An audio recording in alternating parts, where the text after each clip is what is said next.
har folk, der kommer og scanner vores dyr. Der er ret mange mennesker involveret, som egentlig efterfølgende ikke får noget arbejde.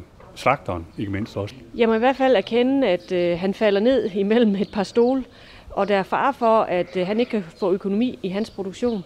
Og det må jeg sige, det tror jeg ikke, man har tænkt helt til ende på Christiansborg. For det kan ikke være nogens interesse, at der er en landmand, der skal lukke en produktion, som er så miljøvenlig og så givende for et samfund. I dag står vi på Vejen Gymnasium, hvor vi har skoledebat. Det er starten på valgkampen, kan man sige. I dag går en tur i tårnet her på Christiansborg. Der er en fantastisk udsigt ud over København. Og faktisk er tårnet jo det højeste tårn i København. Og her i dag, hvor det er fint solskin, så kan man jo nyde udsigten blandt andet ud over Ridebanen. Jeg har i dag besøg af Grindsted Gymnasium. Jeg har vist det rundt her på Christiansborg. Jeg har faktisk helt tilbage i 1985 været stuepige her på Ribe Kjærgaard Landbrugsskole.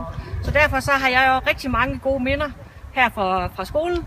Og jeg sætter derfor også stor pris på at komme her, også i forbindelse med mit politiske arbejde.